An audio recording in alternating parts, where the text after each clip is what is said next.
Hello, everybody, and welcome to the Leaders in Supply Chain podcast. I am your host, Radu Palamariu, Global Supply Chain Practice Head for Morgan Phillips Executive Search. It's my pleasure to have with us today Kuznetsova, who is the President and Chief Operating Officer of INTTRA. INTTRA is the ocean trade platform which allows booking, planning, and tracking of shipments from one easy-to-use software system. Obviously, some of you might have heard it was all over the news that INTTRA was just acquired by E2Open, and Ina is today to share some of the stories behind that. But at the same time, in the context of the acquisition, perhaps some of the future plans will be made public by the company in the coming months. Also, in terms of Ina, what I can share is that before joining INTTRA in the early 2015, she has had a long-standing career with a couple of other big companies, having been the Chief Commercial Officer at Siva Logistics, and prior to that, she spent 19 years at IBM, where in her last role, she was the Vice President Marketing and Sales Enablement for IBM System Software. Ina also has a lot of experience in serving on both private and public company boards, including chairing remuneration and nomination committees, as well as serving on audit and risk committees. She holds a PhD in mathematics from the Moscow State University in Russia, as well as an MBA from Columbia Business School. Ina, thank you for taking the time, and it's a pleasure to have you with us today. Thank you for inviting me, Radu. It's a pleasure to be here. Super. So maybe let's start with a question of where do you see the industry at the moment, right? Where are some of the major challenges that you see the players that are being faced with, especially when it comes to digitalization? I think the industry right now is experiencing a very interesting moment. On one hand, we see the sudden growth of the digitalization. We see the industry passing the matching point and starting to invest more in a variety of experiments and proof of concepts and pilots, and new startups pop up with really unusual, interesting solutions. And the reason for that is that the industry has had a few very difficult years, and with a constant pressure on pricing, with ongoing consolidation between carriers and freight forwarders alike, the companies start looking beyond haircuts and basic cost reduction measures, such as reducing sailings, for example, into how they can truly differentiate in the market with a fewer players and still a high pressure on margins. And one way to differentiate is to provide a better service. And a better service is often based on information. In today's era, it's the VCOs, it's the end customers who demand the better service in terms of the visibility of their containers, in terms of reliability of shipment, in terms of getting more information about how the container traveled, whether it tilted too much, whether humidity controls were in place, whether temperature controls were in place. And that forces the carriers and freight forwarders alike to explore new ways to differentiate.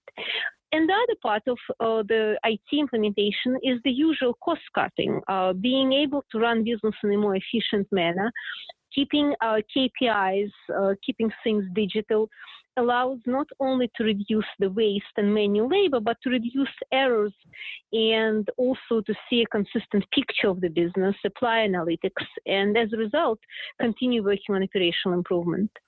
The industry is still held back, I should add that, is still held back by things that traditionally have got in the way of a broader implementation of IT.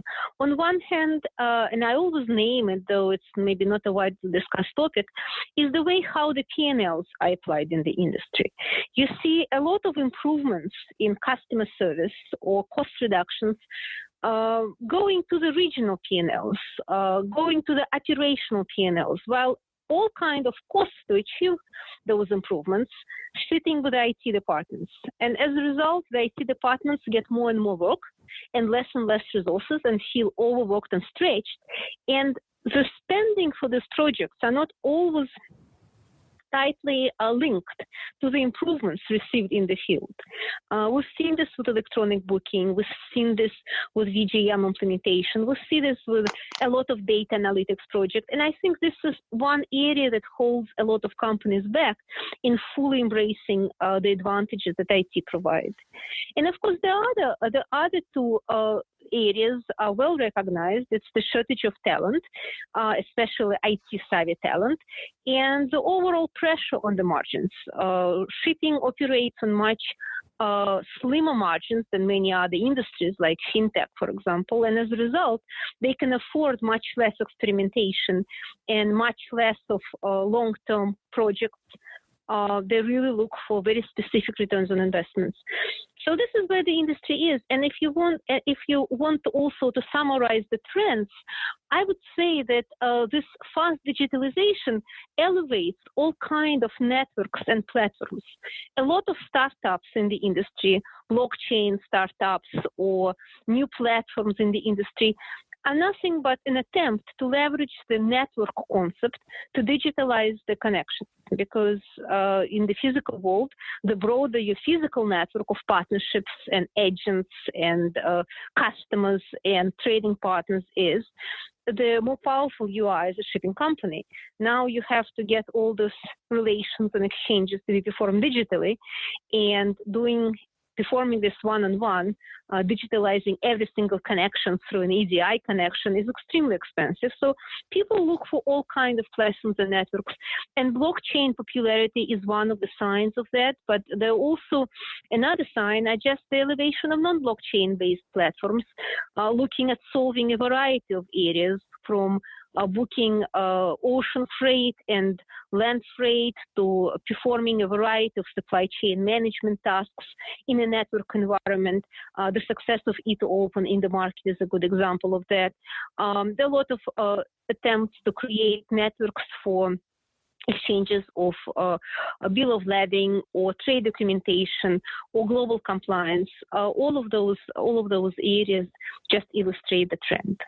Yes, I mean, I think it's clear, and it's all over the different parts of the world that we've had a multitude of platforms come up, some more successful than others, but the trend is definitely clear that this will transform the industry, basically beyond any point of coming back to the original state, which is a good thing, right? Because it's going to go digital, and a lot of people will go away. But it's interesting what you mentioned, and I'd love to go maybe slightly more into detail into the part where you said about the IT departments, the way they measured based on P&L, the savings typically go to the regional P&L.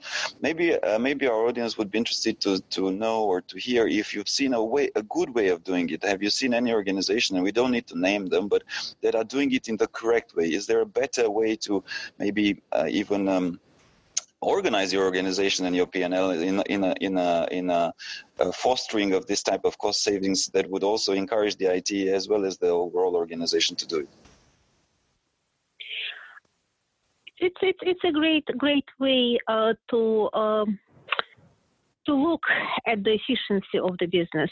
I will give you an example from supply chain area. So imagine if your shipment is delayed, and let's say it's delayed for 3 or 4 days due to the weather conditions or port conditions, and the logistics manager hears about it, right? Today, the logistics manager is usually measured on everything being delivered, let's say by February 1st. So to keep the KPI, the logistics manager would do what anyone would do. They will try to accelerate it, right? Airlift, use air shipments, and pay excessive money. If you look at the bigger picture, if you look at restating the KPIs, and rather than measuring shipment on the timing, measuring the whole supply chain management group on the efficiency, you can look at the inventory and realize you have 12 days of inventory on the other side. So 4 days delay may not really present a problem. This is just a very small example, right? But of course, organizations that have adopted a more holistic way of looking at this type of situations save a lot of money. The same can be said about IT versus operations, right? If you charge all your software for VGM compliance and data analytics and empties management and lots of other things to the IT department, the IT department very quickly runs out of the budget. But the true savings from IT really reside in the region. It's important to understand that different organizations are different. A lot of shipping companies carriers and freight forwarders alike grew through mergers and acquisitions and also work with their agents in a number of countries. So they don't own the companies that represent them in a country and have limited ability to charge their IT savings or IT expenses to these companies.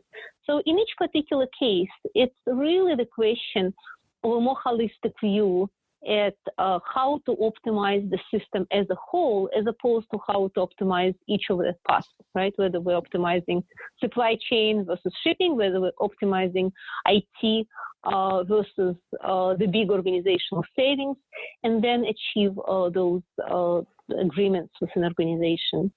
I talked to a carrier who tried to improve the savings on empties by changing a P&L from the P&L of each region to the P&L of the loop.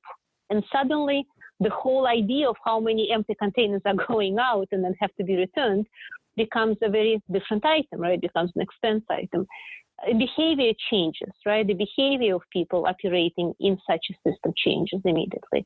But as always, it's a very complex area, right? Depending on the company's tradition and structure and relationship within the company. So I don't think it's a one prescription fits all situation. It's just something to note as you look for additional savings in the company. Yes.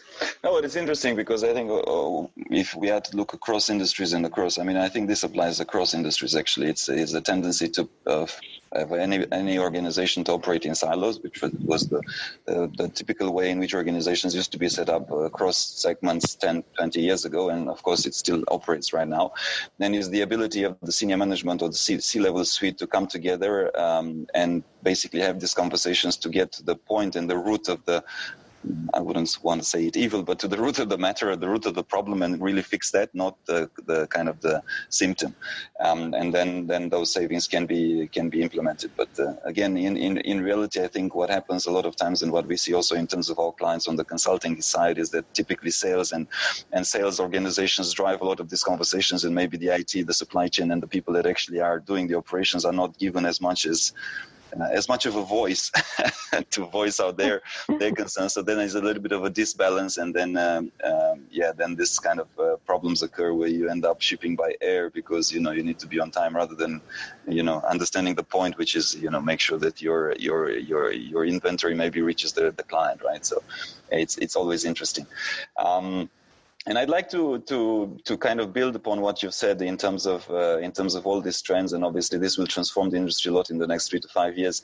But what can you tell us about standardization in general? Because I think you even mentioned at some point you had done a survey where 91% of the respondents called data sharing standards an absolute necessity or very, very important. But in reality and in practice, that is very hard to achieve, right? So bills of lading, for example, they're a big issue today.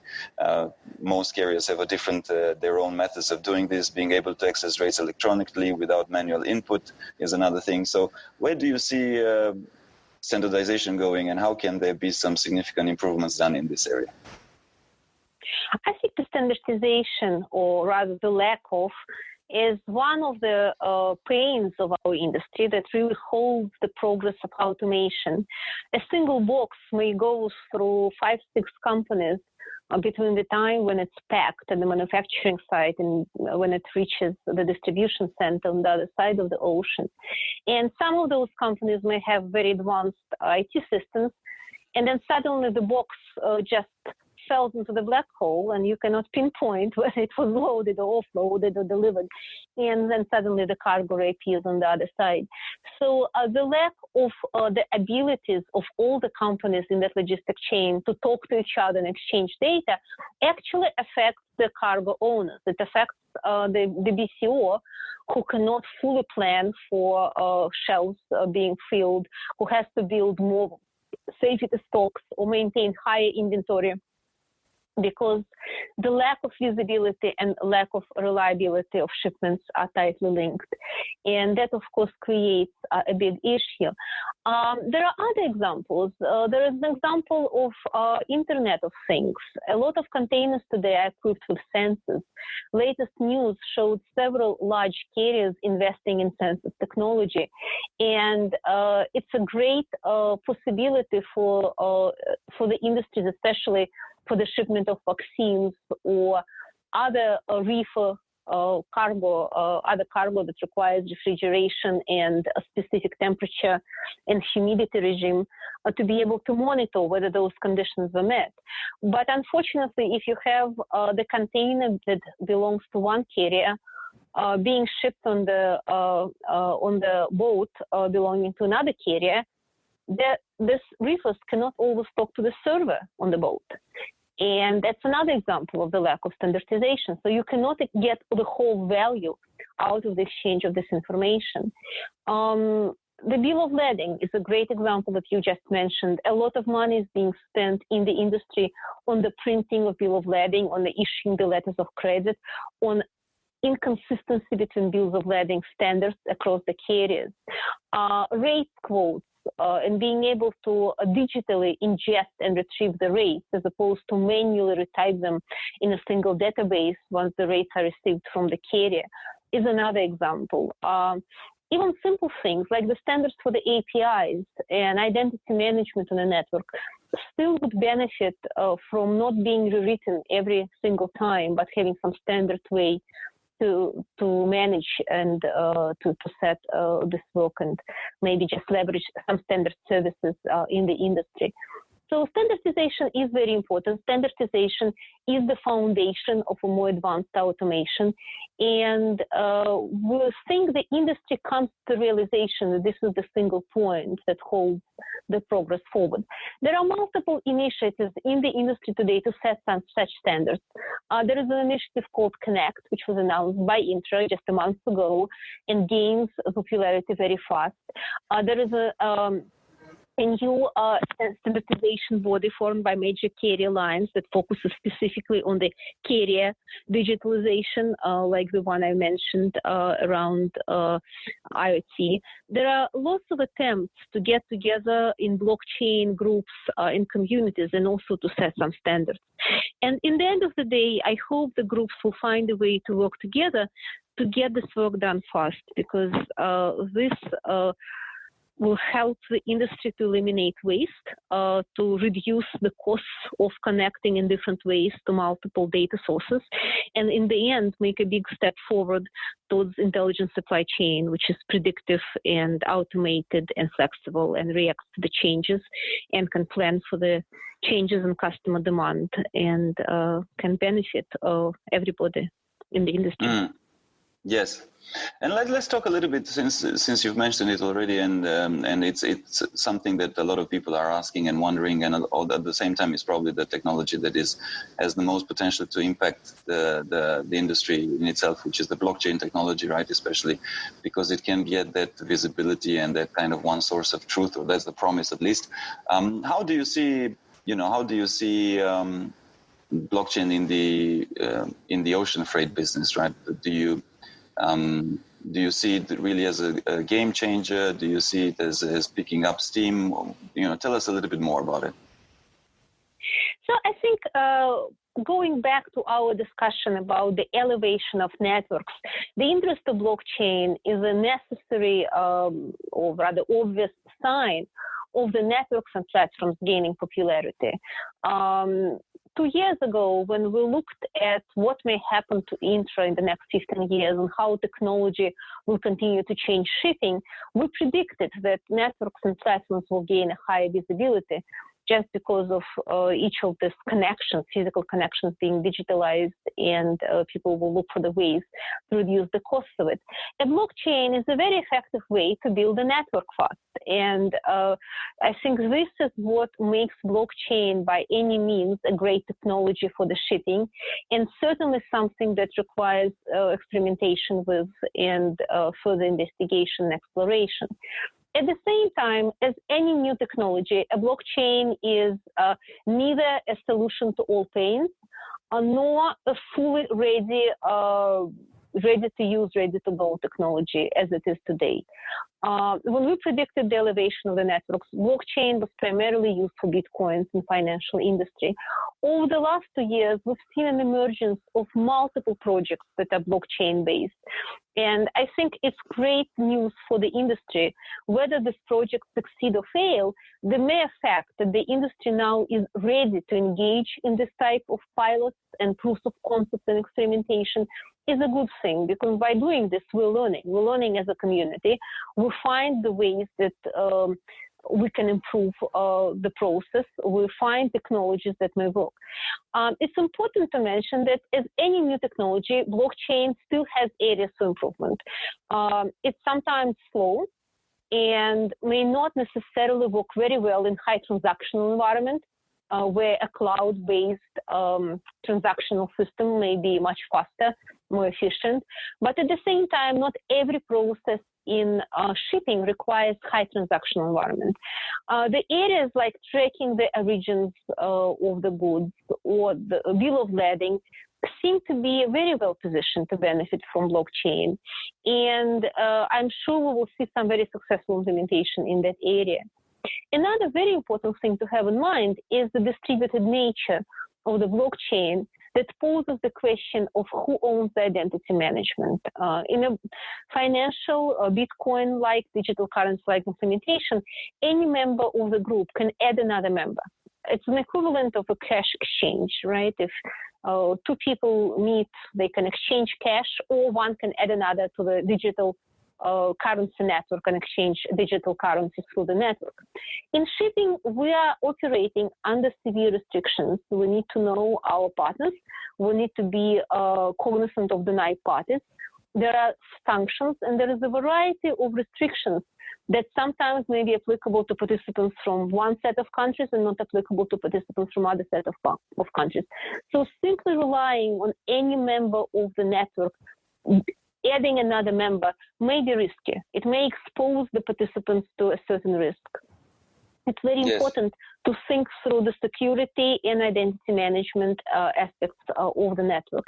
Having said that, I can easily give you examples when it's not an issue. When a large company, a large retail company, for example, sets a blockchain-based network for all its suppliers to track the origin of the goods, this problem is solved by definition. If you are a supplier of Walmart, you can be on the network. If you are a supplier of the company, it means the company has performed the necessary checks and you've been cleared to participate. And in this case, there is no question about participation, and the fact that the record does not change, nobody can change the record without leaving a trace of it, presents a fantastic way, very cheap, very easy way to track the product's origin. I think we will see the same with some of the bill of lading implementations. The area where it may present some problems may be the area where multiple competitors have to run the same network, because in this case, they have to share the list of participants, and one of them has to become an identity manager on the platform. And of course, the competitors cannot share the customer's lists, and that may limit the participation. And again, there are technological solutions to that. There is the possibility to name a neutral party playing an identity management role. It's just something that has to be thought through in the design of the network. But having said all that, in the end of the day, when you select a platform for a pilot or proof of concept, you always want to try a new thing and to see what additional advantages you can gain, what additional edge you can get. And in the case of blockchain, it seems rather straightforward. At the same time, when you select a technology for commercial implementation, it becomes a little bit different. You need to be able to perform the tasks cheaper or faster or better in any way than you can do it on a traditional platform. And today, some of the implementations on the blockchain that I've seen still fall behind a simple, everybody is on the same cloud implementation. A simple connection to the same platform or hosted service may provide a cheaper, faster, easier way to solve the same task.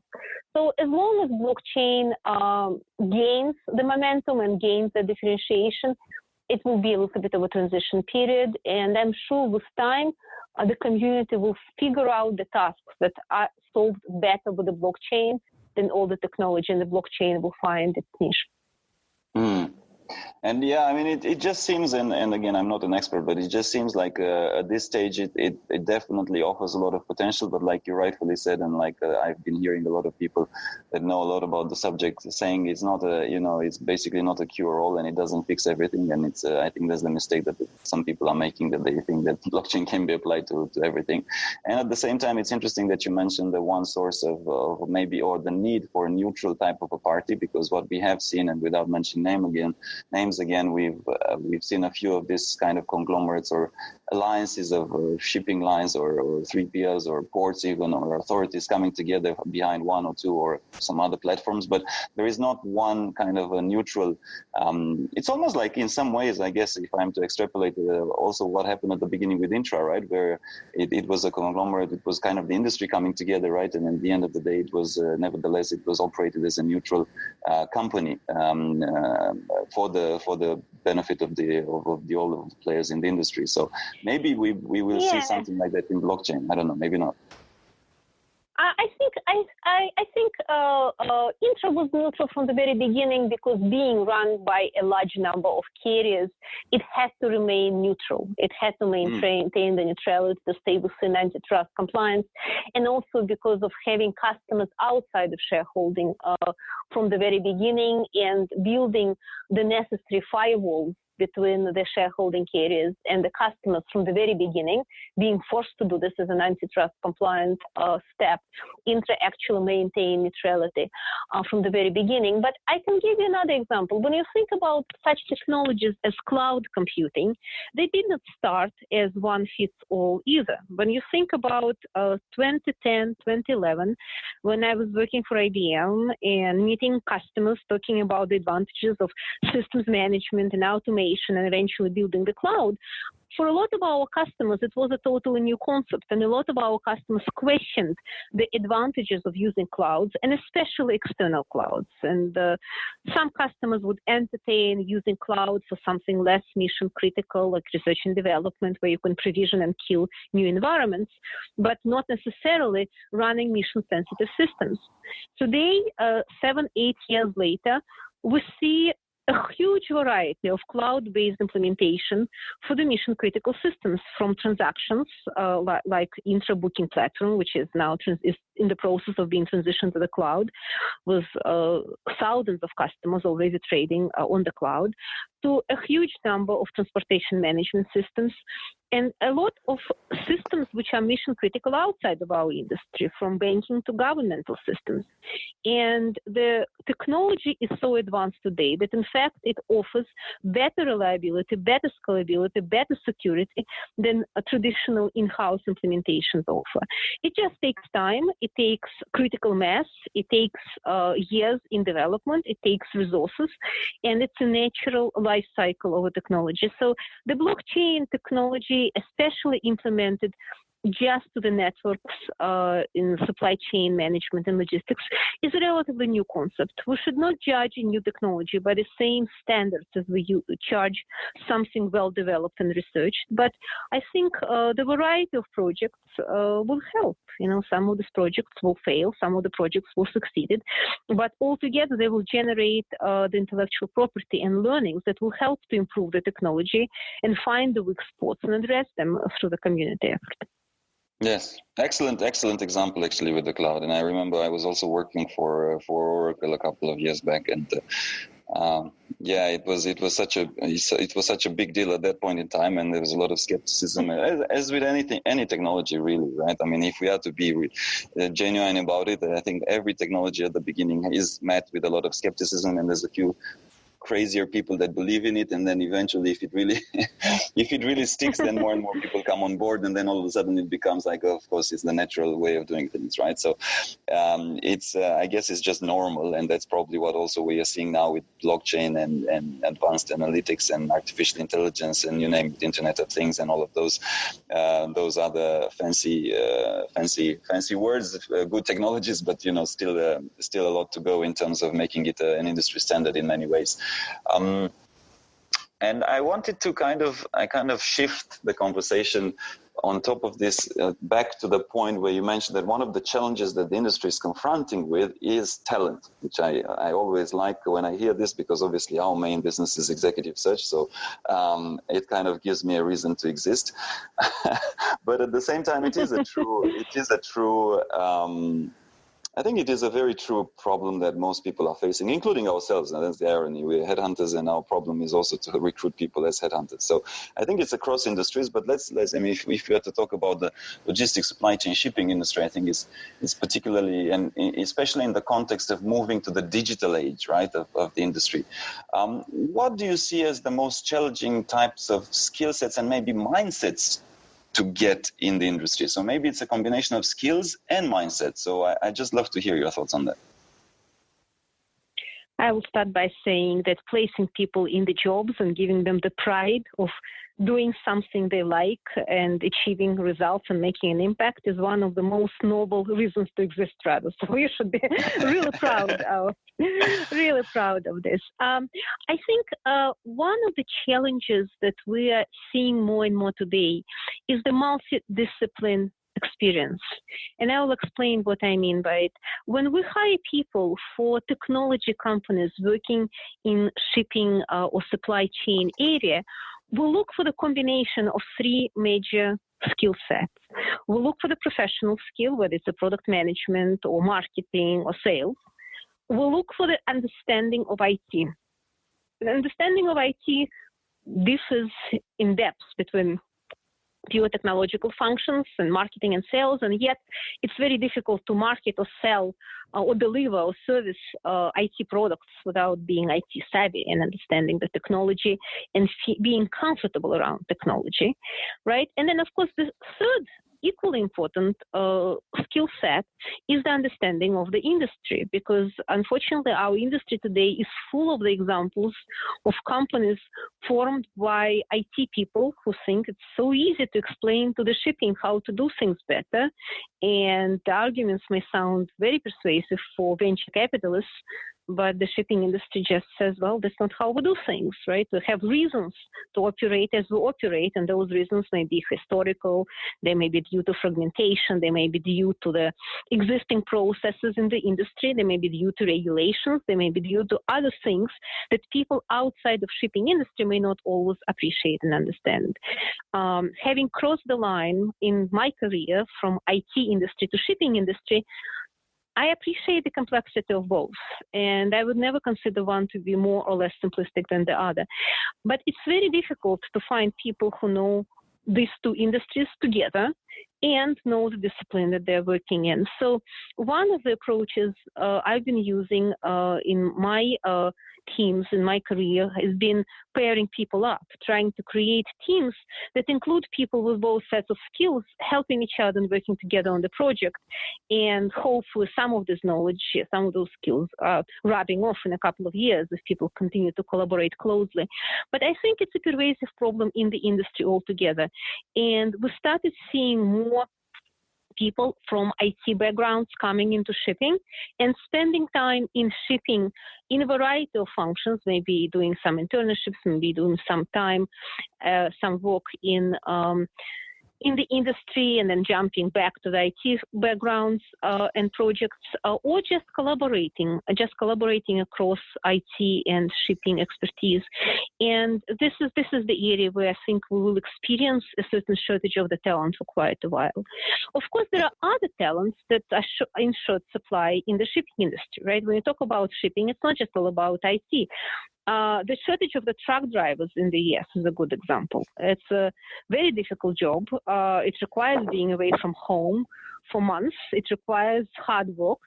And it's not very popular with the millennials generation. And we already hear from logistics company in the US about that shortage. And unfortunately, the legal aspects as well as technological aspects of self-driving trucks are not about to solve it anytime soon. So I think there are multiple areas in the industry where we experience the shortage of the talent. But in the particular area where I apply my efforts in the IT side, it's really having the combination of both presents a challenge. It's very interesting that you mentioned that, and I just want to add upon. some of the searches that we've done recently, and I love the idea that you've put forward with the pairing of skills, because indeed it tends to be quite difficult to find people that have done both technology and industry-specific projects at a scale and at a depth that would kind of qualify them for large projects or for leading large teams. And that skill set of the C-level of pairing people with complementary skills works quite well. And we've been kind of engaged in a lot more companies seem to be getting this idea of basically trying to cross-pollinate. So we've done assignments maybe for a CIO for a third-party logistics company that came from the gaming industry, because they wanted to get some new perspectives, whilst at the same time the operations and all the other people on the board were from the industry itself, so they were able to kind of almost have this positive tension, isn't it, right? So there's a positive tension between somebody coming with an external perspective with the people within the industry, and then if you manage to push through this tension in a positive way, then you get something better, right? So, and it kind of works as a plus rather than a minus. So I think that is the art is somewhere in that matching, because indeed having people that and having candidates that know both, those are very rare, very well taken care of usually. so it's not easy to spot them or to find them. I would like to add one other thing to this, which is a very interesting comment that you made about bringing a gaming executive into the shipping industry, not for the specific technology and IT skills, but also to cross-pollinate. It's very often that innovation crosses the industry borders. There are many examples in the world when something developed for one industry suddenly becomes a great driver of innovation in another industry. Best practices travel, different approaches travel. Blockchain was initially used, that we discussed, for bitcoins and digital currency. Now it makes a successful inroads into supply chain. In my personal experience, I've seen a great practice from IT industry, running briefing centers and brainstorming and whiteboarding solutions with the customers being successfully implemented in logistics industry when we opened centers of excellency at civil logistics, and achieved a very high interest from the customers who would come just to spend a day to learn about new solutions, not necessarily technological solutions. It could have been a well-run warehouse. It could be a well-done ABC analysis. It could be a well-implemented milk run, and learn some of those ideas and appreciate the expertise of the company doing it. At the same time, also in my experience, I had a chance of introducing a team from an IT industry trying to improve the product usability, the overall user experience, which is technically a chain of multiple steps. You receive information about the products, you search for the details about the products, you download the demo, and so on, all the way down to invoicing. And they were struggling with how you get every step refined and identify the weakest areas that hold you back the most. I introduced the team to a specialist in Lean from the shipping industry, and suddenly it made a perfect sense. Of course, you create a chain, you identify the weakest link, you start running Kaizens that are owned by the team who own this particular item, this particular step, and things work. So there are lots of examples when innovation can cross the borderline. And I think it also comes hand in hand with something else you mentioned earlier, which is what attitudes it requires. And of course, the attitude it requires is being open to learn and being open to adopt something that seems a bit strange because it's coming from a different industry, but may get this additional advantage, that additional edge in where you are. So this being open-minded and being open to new learnings and spending time to learn, no matter how experienced you are in what you do, is the skill that necessarily comes together with this approach.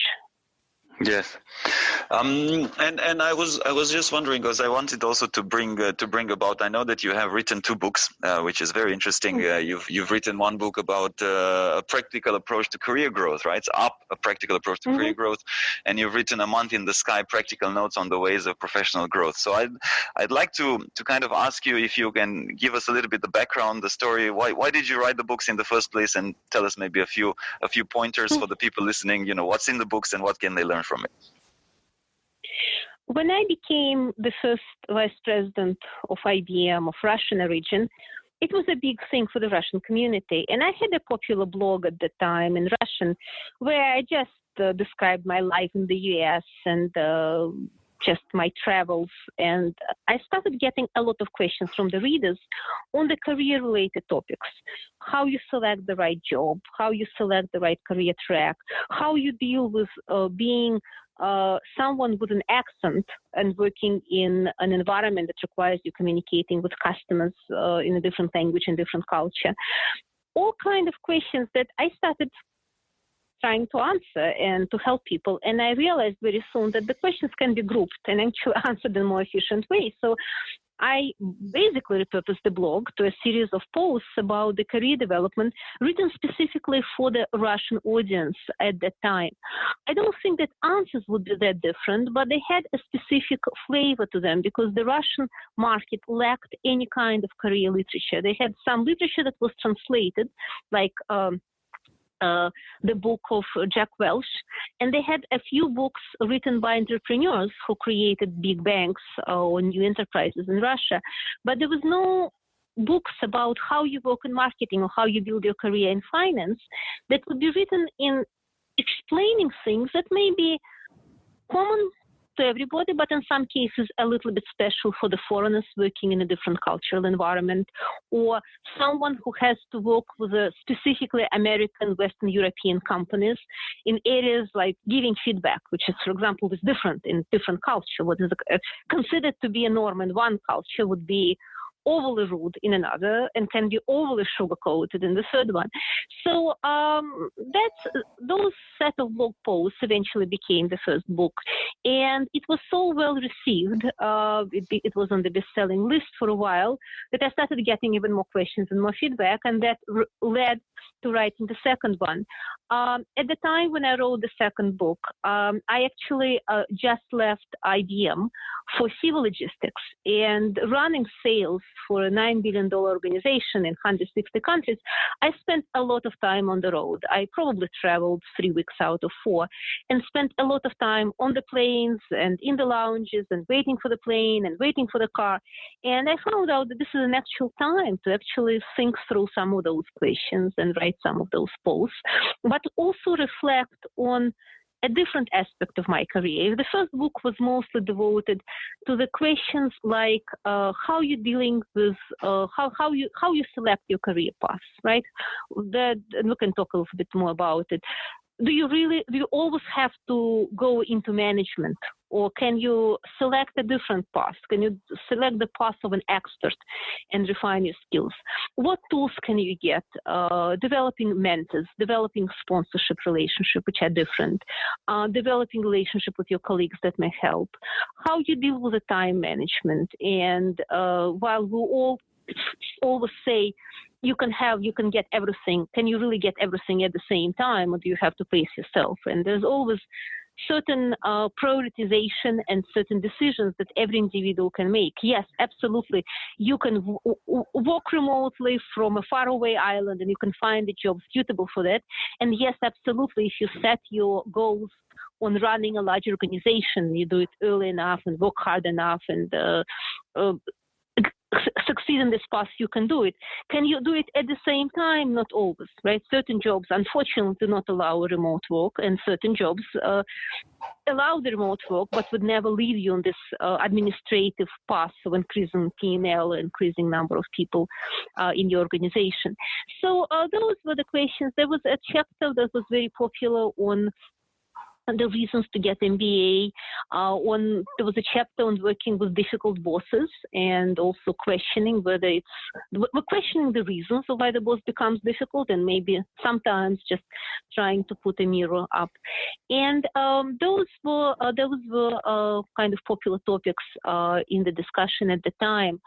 There was a question of what I call the limiting factor. A lot of us, especially foreigners, who will always have an accent, who will always feel a little bit as misfits because our reactions to the same cultural environments or quotes or even norms of providing feedback would be a little bit different than it would be for the person who grew up in that environment natively. And many people start attributing anything negative happening to them to this difference. I call it a limiting factor because it becomes a self-fulfilling prophecy.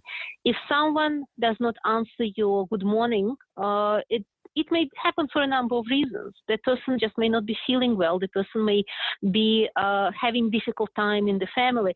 It is not necessarily that the person does not like you because you have an accent. But if you constantly think about that limiting factor, you tend to attribute everything negative to that factor, and then of course you start limiting yourself in what you try to achieve and what you do. And interestingly enough, many people have limiting accents. For some of them it's the accent, for others it's a gender, for others it's the level of education. I know organizations where people without a PhD feel like not being at par with others. And I also know organizations where people try to conceal the number of degrees they have because they almost feel teased for having excessive education when others are successful. It's all in the eyes of the beholder. And it's really about not complying with the statistics and assumptions, but chartering your own paths and taking a high road and try to ignore the areas that are not that obvious and not assign your most limiting factor fears to everything negative that happens. So that was the first book. When I wrote the first book, I became the chief commercial officer of Siva. And the second book was more about getting to the senior levels of organization and whether you really need it, because it always comes with a package. It comes with the perks, it comes with responsibilities, it comes with the limitations on your free time, and it comes with a necessity to stand up for things and sometimes drive unpopular decisions. So there was a big chapter on whether you really want to do it as much as you think you want, and then what it entails and what it takes to get to that level, right? Getting beyond just the tactical responsibility, seeking additional projects, developing additional skills, developing the network, developing the mentors, developing certain ways of dealing with derailing factors, because each one of us have derailing factors. So this was the subject of the second book, and unfortunately, both books are written only in Russian. I've never took time to take on a project to translate the books into English, but I've got quite a lot of feedback. And interestingly enough, even 7 years after the first book was published, I still occasionally get an email from a reader saying how much the book helped them. And of course, those are the most cherished emails that always make my day and make me smile and think I've done something right.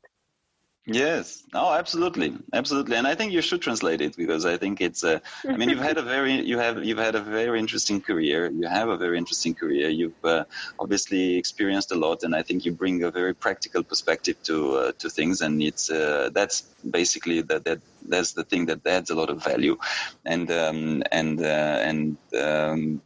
it's definitely for Russian people is a big plus, but I think a lot of English readers would also appreciate it. And I loved your story with the accent, and I think we all have it at a certain stage and at a certain point of our lives. I think if I'm to go a little bit into that, and I did study psychology, maybe for the reason that myself, I try to fix myself up to a point, but we all have our own limitations, and we all have our own type of areas in which we may feel inferior, but it's that journey of kind of coming to peace with it, and then realizing that everybody has, nobody's perfect at the end of the day, right? It's just some people unfortunately get stuck in that mindset, and they struggle a little bit harder to overcome it, whilst other people kind of manage to get over it. Because at the end of the day, even if we look at the most successful entrepreneurs, typically they have some issues. Like the name that comes to my head is the founder of Virgin, Richard Branson, who's a dyslexic, and there's a lot more, right? The Bill Gates dropped out of college, and talking about degrees. And I know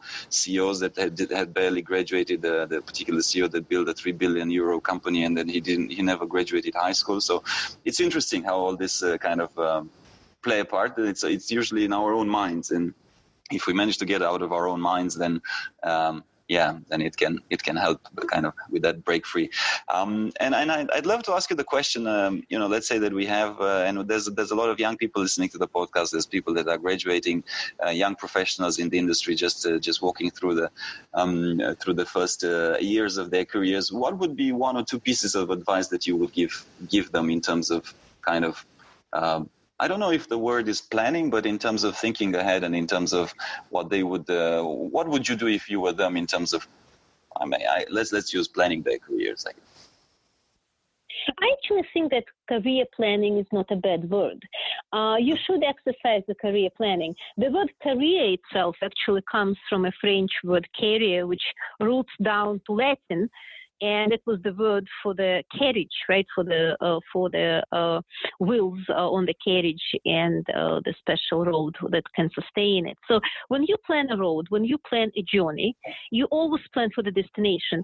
At the same time, you should always be ready to the fact that you may have to change the destination. So thinking about a big picture and once in a few years, trying to assess it, am I on the right route, or should I change my expectations, or should I change my goals, is not a bad idea, but it helps you at least to achieve certain goals and feel fulfilled and feel happy about it.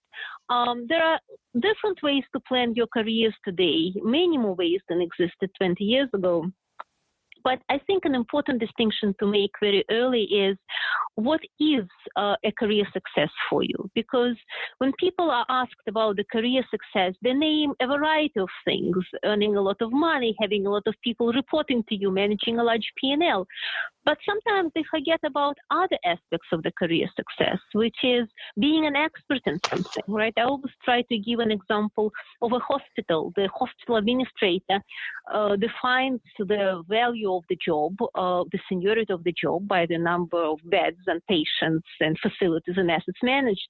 But the surgeon doesn't have anybody reporting into him, and yet may be the world-class, famous star in his or her profession just by being an expert capable of doing something nobody else can. They work for the same medical industry, but they have very different paths. The same applies to technology. The same applies to shipping. There are experts in certain areas that may not aspire to manage people or P&L, but really drive the pleasure of being the best experts into something and command higher earnings and command higher recognitions and bigger premiums as well. Of course, it's an important, especially as an indicator. So I think for all young people, first of all, it's important to try both and to understand what you drive more pleasure from. Are you driving more pleasure from running a big organization, coaching people, achieving success through the others?